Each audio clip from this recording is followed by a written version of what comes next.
ꯑꯍꯥꯟꯕꯃꯛꯇꯗ Manipuri Audio Book ki maikaidagi pumnamakpu taramna okjari.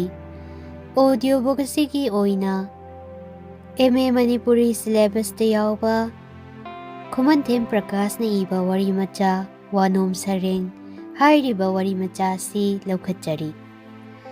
Hauzik laubirasi wari macha Wanom Sareng. Tombi, kaidaurabage mo? Nong hek nganbaga kappani laubane ya karino imong asibo? Ho ngaren chage haye. Migi machana ngaren chabudu ururaga ekhoigisu ngaren piyu hairiye nacha singse. Kapnaba taningdraga themlorao. Sau launa khumai chauba keranigi nupina. Karino ne nangso angang yauna sairi isibo. Mina taraga karini haigadage. Ikaiba kakasi karimta khangdarbra nangbo. Engoda osinberkanuda mahoi mapana migidawna nongma phadoksu hairaka makha takide magi nupina saubagi maram chauba kerani na munna khangi maga hek yumthangnariba kesosu kerani ni makhoi animak head clerk ngakni tongan ba office ki thagi talapti chaubana thabak khara hana tawjarakpagi haunaba kharadum hena phanglibani adubu kesogi di Fazaba kobi achauba nga toina magi mangolda karai asumna athen pot karakpagi wa si kesogi nupina chaubagi nupida samarthan hakatuna hek tammi masida chaubagi nupi tombina khangdeni ekhoigidi mahoi mapana maroi maka ama phawba mi ne katlaba lawroi amangba thabak tawba haunati haiduna leikrabasi deibi ama haiduna kesogi nupi gi napaldu yeithei kesogi mungdi amangba thabak na mapuk thanduna leirabagi maongda machekna yei tombina kesogi nupi gi napal yeithei haina khanjabatani kesogi nupi nadi makhoi budum apangba matamgi hirang khangdaba haina mapukningda noi aduna masana nga achauba ama paisa puthokduna leiruba phawba mina katlabani haiduna tombida wari saba kaktokte magi wari taraga tombigi pukningda nungaitaba phawbadu uraga kesogi nupina nongmagi thabak pangi hek yumthangnaba imongni mapan thongdadi yamna chanana ui chanaphamsu thokpani adubu kesogi nupigi napal tombina hek yeithekpagi wangang aduga kesogi nupina chaubagi nupibu kalakhanbagi wari numit khudingi chatharakpa asina nupi ani asi amana amagi achengba ngainabagi tanja tal lumduna leinare aduga mapan thongdadi karisu kainade hairiba phibam asida chaubagi macha singna charawanbada ngaren chagi haiduna kappasi angang mama tombidadi asokpada thum chaibagumbani nga chakna honglingaida tolopna ningthamthada ngaren chaba thoina luba wafam nate adubu hauzik nga atekpa kiloda lupa 13-15 yaukraba asidadi chawba head clerk tolopna ngaren chabagi wasi aruba samasya ama oina thokle amaromda keso head clerk kidi magi mangolda athenpot chawna karakpa lepte aduna talapti chawbadagi kesona tarabasu ngarendi kesogi imungna machare Hauziki matam asida achumba tawba mapuk sengba kana amata leite haibasi chawbasu khangdaba natte khangibani madu khangi haidunasu mayumda athenpot karaknaba lambidudi hek phangba natte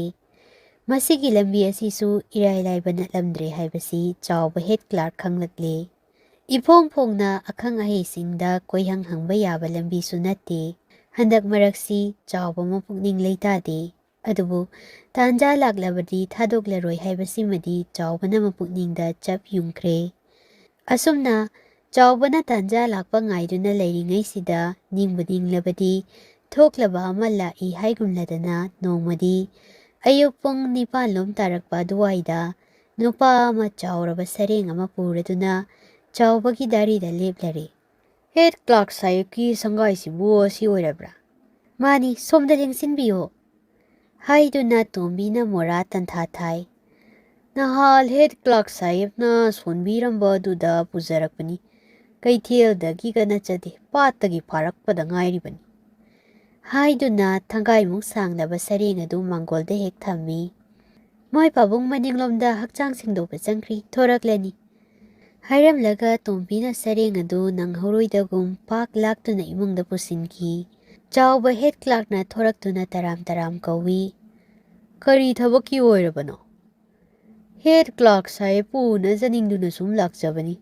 Sayeb hakcham singdokri haye asung ngaijage yani. Ik ak tawduna khummi nupa aduna. Head clerk ti ayakni hainingba hekta haibiyo hangoibinu. Haiduna nupa adu koikidanaba chawbana yamna chanabagi maongda hai. Nupa adu ingakladuna. Head clerk ke so sayeb ki imungbu. Oo, inaw ke so bura. Mani, maasu head clerk ni. Magi yumdi aiga hek thangnariba awangi yum asini. Somdagi phausinkhrabasu yagani. Nupa adu pokhawadli chap deptuna imunglomda yengduna lei. Keso leramkhigani. Ma ayupang na chathoktak kandabani. Lengsilu. Somdagi sum phausinkiba yarni. Hairaduna chawbana lambi ta'i. Nupa si yamna hainingdana kesogi yumda changki. Ngaihak leiraga keso keranigi nupi prap lai sumang matondagi. Iche! Haiduna kauri. Chawbagi nupi tombina chinglemna. Kaidaurage duk pinglibadi. Sumtawbanida. Iche khoigidi maroi maka ama phawba mina katlaba oirabadi mangi haiduna lausinde habeduda nga du hundokpana hankradra haiduna. Kaidaubagi nga hundokadoriba aidi. Iche, wa koithokduna kanade. Ngasai mina nga ama yumwanaduna iche khoigida thamjillame haye. Iche khoina dum chage harbasu sabiyu. Sabiroidaba leirabadi pujakige haiduna tawbanida. Kari wanoni bema ekhoigidi mina wanom khotnombagi pot lausinjade aduga migibu ekhoina lausinlamgani haiduna laklibani haibasibu mina taba yaba warane. Haima, haujikta sareng ama puraktuna thanami ichena imungda pusinki hairibasibu manglane. Midusu ichaw chawna ekhoigi mangolda phamhori. Ibema khoigi mangolda wanom khotnom tawnaraga ekhoiromda badanam toksinbige hairibrane. Haima, wa ngang thorakpadadi tulsi manamuk sengi aduga tawbadi yamna ngambiri pot oire. Karino hai nangumbanasu tawngambika haine nakhazaiduda khubbakna thawra. Wanom pot khara chaduna noiraga kigada boiningbro. Machompak naidaba sardana. Thau. Nang nangamlabadi thau. Migi nga losinbi. Nang nasu achumba sardana. Hairamlaga chongsinduna masam tap painaduna sumangaduda hekta tharo onna namnare. Ikhang haudana itha thazadana nupi ani aduna hekta lamba tongnarakpa adudadi lekaidu grung hochinduna khamdoknare. Khanaba yaba mafam nate haiduna themjinnaki adubu sarengi wa sidi kanana chumibano haibadu hojik phawba nainari. Mana angamba leithet hapnaduna Wanom Sareng asigi wari tawnari. Matang asida Khumanthem Prakash na iba wari macha Wanom Sareng loisinjare. Pumnamakpu amukka hanna khurumjari.